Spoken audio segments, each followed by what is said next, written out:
IFEF de Korogo. La ministre de la Solidarité et de la lutte contre la pauvreté visite l'espace. Ici sont formées des jeunes filles sur le leadership, la connaissance de soi, la santé sexuelle et l'entrepreneuriat par l'épargne, entre autres. Encadrées par des mentors, ces jeunes filles sont des bénéficiaires des acquis de la première phase du projet Suède. Grâce à leurs conseils, j'arrive à m'en sortir. Et puis au niveau du commerce aussi, j'arrive à me débrouiller beaucoup.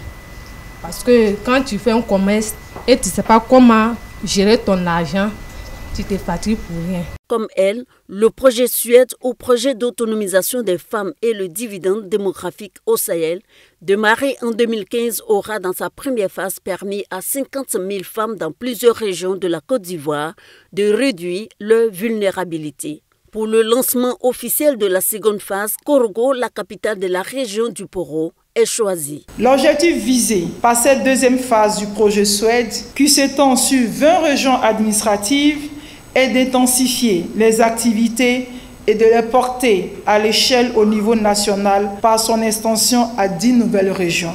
La phase 2 du projet Suède cible 800 000 filles à risque dans les zones d'intervention sélectionnées, dont au moins 6 900 filles seront atteintes directement et au moins 191 000 filles touchées par la formation sur la santé sexuelle. Montant investi par l'État ivoirien, plus de 35 milliards de francs CFA. Un projet cher au gouvernement est rappelé par le ministre de la Communication, des médias et de la francophonie, Amadou Coulibaly, représentant le Premier ministre Patrick Hachi. Le programme social du gouvernement entend tirer parti de la mise en œuvre de ce projet en Côte d'Ivoire.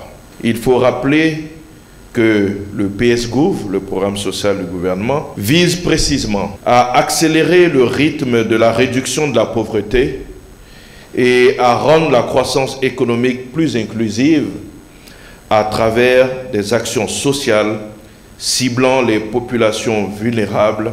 Action sociale dans la continuité du travail réalisé par Maria Toukone, actuelle ministre de l'Éducation nationale et ancienne autorité de tutelle pilotant la première phase du Suède. Un projet porté par 13 pays africains, dont la Côte d'Ivoire, la Mauritanie et le Niger. Il bénéficie de l'appui financier et technique de la Banque mondiale et de l'UNFPA.